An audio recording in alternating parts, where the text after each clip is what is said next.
ఆ నేత అనుకున్నదొకటి, అక్కడ జరిగింది మరొకటి. 1000 ఏళ్ల చరిత్రకు మరో 1000 ఏళ్ల అభివృద్ధిని అందించాలని చేసిన ప్రయత్నం ఎందుకు బెడిసి కొట్టింది? పోలీసులు చేసిన పనితో అధికారుల కష్టమంతా బూడిదలో పోసిన పన్నీరైందే. అభివృద్ధి మంత్రాన్ని జపించాలనుకుంటే పోలీస్ కోట అడ్డుపడిందే. అమ్మల దగ్గర ఆ అక్క లెక్క ఎలా తప్పింది? ఆ నేత అనుకున్నదేంటి?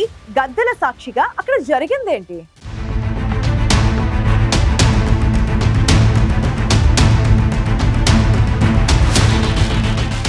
వెయ్యేళ్ల ఆదివాసీ విశ్వాసానికి ప్రాణం పోసిన తాను అధికారంలో ఉండగా ఆదివాసీ సంస్కృతి సంప్రదాయాలు ఉట్టిపడేలా మేడారం జాతర నిర్వహించాలన్నది ఆ గడ్డపై పుట్టిన మహిళా నేత చిరకాల వాంఛ. జాతి పతాక ఎగరేసి అమ్మలు పుట్టిన పుణ్యభూమిపై ప్రణమిల్లాలని, జన్మభూమి రుణం తీర్చుకోవాలనేది ములుగు ఎమ్మెల్యేగా ధనసరి అనసూయ అలియాస్ సీతక్క ఆకాంక్ష. సమ్మక్క సారక్క జాతరలో మంత్రిగా సీతక్కకు దేవతలను గద్దెపైకి తెచ్చే అరుదైన అవకాశం లభించి చిరకాల వాంఛ నెరవేరింది. ఇంతవరకు బాగానే ఉన్న జాతర నిర్వహణలో కొండనాలుక్కు మందేస్తే ఉన్న నాలుక ఊడినట్టుంది. సమ్మక్క గద్దె పునరుద్ధరణపై ముందుగా పొగిడిన నోళ్లే జాతర తరువాత మాత్రం చీత్కారాలు, తిరుగుబాట్లు, ఆంక్షలు, అడ్డంకులు, ఆందోళనలు, ఆవేదనలతో తిట్ల దండకం అందుకున్నాయి. మేడారం జాతరపై ఏ నోట విన్నా ఇదే మాట.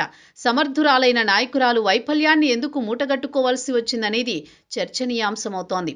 అటెండర్ మొదలుకుని ఆఫీసర్ దాకా 40,000 మంది అధికార యంత్రాంగం పనిచేసిన మేడారం జాతరలో మంత్రి సీతక్క ఆలోచనకు, ప్రభుత్వ లక్ష్యానికి భిన్నమైన ఫలితాలు వచ్చాయి.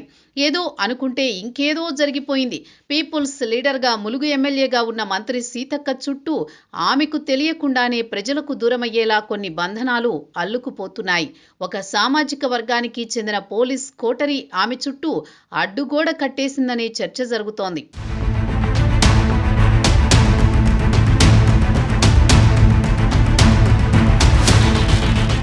తమ కనుసన్నల్లో మెలిగే వారిని కొందరు పోలీసులు, అధికారులు జాతరలో దించేశారనేది పోలీసు శాఖలో బహిరంగ రహస్యంగా మారింది. విప్లవ రాజకీయాలకు నెలవైన మేడారం ప్రాంతంలో నెత్తురు చిందించిన అమరుడి స్తూపం జాతరలో రంగు మారడం, విప్లవ నేపథ్యమున్న సీతక్క మంత్రిగా ఉండగా చోటు చేసుకోవడం, సీతక్కలో స్పష్టమైన మార్పుకు ఇది సంకేతమనే మాట వినిపిస్తోంది. పోలీస్ శాఖలో వివాదాలకు కేంద్రంగా ఉన్న సీఐ, లోకల్గా పాతుకుపోయిన డీఎస్పీ, మంత్రి చుట్టూ సాలెగూడులా అల్లుకుపోయారనేది ఇంటా బయట జరుగుతున్న చర్చ. భవిష్యత్తు అవసరాలను దృష్టిలో పెట్టుకుని గద్దెల సాక్షిగా గత ప్రభుత్వంలో కీలకంగా ఉన్న నేతకు రాచమర్యాదలతో స్వాగతం అందరి కంటా పడడం కూడా చర్చనీయాంశమవుతోంది. ఎత్తైన తోరణాలు, 1000 ఏళ్ల చరిత్ర మేడారం గద్దెలపై ప్రతిబింబిస్తోందని గర్వపడాలో, అమ్మల ప్రాంగణంలోకి అనుమతి లేదన్న ఆంక్షలకు బాధపడాలో అర్థం కాని స్థితిలో ఆదివాసీ గిరిజన పూజారులు మేడారంలో మదనపడుతున్నారు. వనదేవతల సన్నిధికి దూరం చేయొద్దని వారు ప్రాధేయపడాల్సి వచ్చింది. భగవంతుడిని భక్తులకు అనుసంధానం చేసే పూజారులను గద్దెల ప్రాంగణానికి దూరం చేశారు. ఊరి పొలిమేరల్లో ట్రాఫిక్ని, భక్తుల క్యూలైన్స్ వద్ద రద్దీని నియంత్రించాల్సిన పోలీసులు గద్దెల ప్రాంగణాన్ని కబ్జా చేశారు. సామాన్యుల సంగతి దేవుడెరుగు, కనీసం పూజారులను కూడా గద్దెలపైకి రానివ్వలేదు. గవర్నర్ వచ్చినప్పుడు కనీసం అమ్మవారి కుంకుమ బొట్టు పెట్టడానికి కూడా పూజారి రాకపోవడం పోలీసుల తీరుకు పరాకాష్ఠ అనే చర్చ జరుగుతోంది.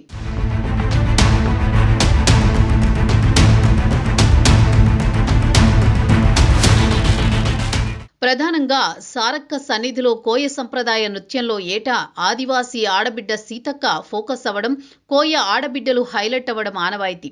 జాతరకు మరింత అందం తెచ్చిపెట్టే ఈవెంట్ ఇది. కానీ దీనికి భిన్నంగా జాతరకొచ్చిన ఐపీఎస్ అధికారులు కన్నెపల్లి వేడుకను కబ్జా చేసిన తతంగం ఇటేటు రమ్మంటే ఇల్లంతా నాదే అన్నట్టుగా మారింది. కన్నెపల్లి వెన్నెల జాబిలమ్మపై జరగాల్సిన చర్చ ఓ లేడీ ఐపీఎస్ అడుగులపై ఐపీఎస్ టీం హంగామాపై జరిగింది. సమ్మక్క వనం విడిచి వచ్చే చిలుకలగట్టు దగ్గర ప్రభుత్వం తరపున వినమ్రంగా ప్రణమిళ్లాల్సిన చోట ఐపీఎస్ల హుందాతనం హుష్కాకి అయ్యింది. సారక్కను తోడ్కొని రావడం, చిలుకలగట్టు గౌరవ వందనం రెండు ఆదివాసీ సంప్రదాయం, బాహ్య ప్రపంచానికి ఇచ్చిన అరుదైన అవకాశం. ఇలాంటి చోట ఖాకీల ప్రవర్తన పరాకాష్ఠకు చేరి యూనిఫామ్ సర్వీసును జాతర జనం ప్రశ్నించేలా చేసింది. అరచేతిలో ప్రపంచాన్ని చూపించి కూర్చున్న చోటే కమాండ్ చేయొచ్చనే కంట్రోల్ రూమ్ అదుపు తప్పింది.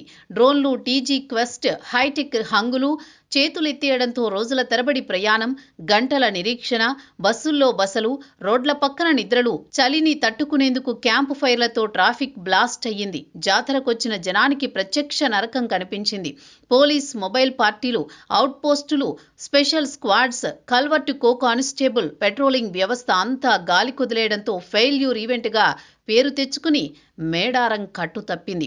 ప్రజా రవాణా పట్టు తప్పింది. పోలీసులు, వీఐపీలు, సన్నిహితులు, శ్రేయోభిలాషుల సేవలో తరించడంతో క్రమశిక్షణ గాడి తప్పింది.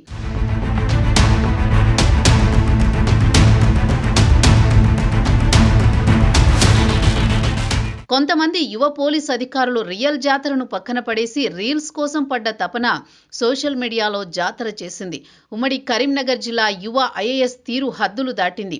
గద్దెల మీదనే భక్తులపై పిడిగుద్దుల ప్రతాపం విమర్శలకు దారితీసింది.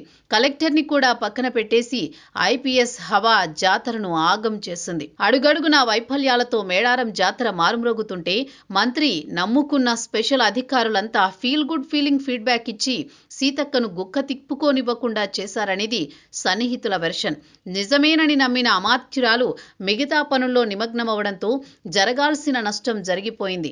ట్రాఫిక్ జామ్ కథ చెవిన పడ్డాక గానీ తెలియలేదు. డామిట్ కథ అడ్డం తిరిగిందని.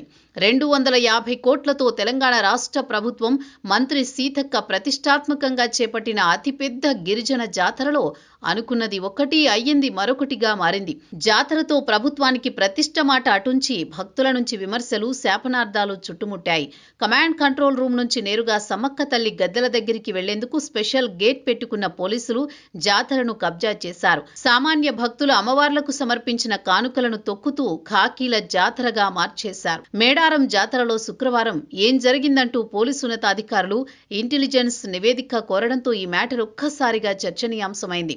ఆ రోజు రాత్రి 30 కిలోమీటర్లు, 13 గంటల ట్రాఫిక్ జామ్, 3,000 ఆర్టీసీ బస్సులు, 25,000 వాహనాల్లో సుమారు 30 లక్షల మంది ఇబ్బందులు ఎదుర్కొన్నారు. వచ్చే జాతరకైనా ఈ గుణపాఠంతో ముందుకెళతారా? ఇలానే ప్రజలను ఇబ్బందులు పెట్టి ప్రభుత్వానికి దూరం చేసుకుంటారో చూడాలి మరి.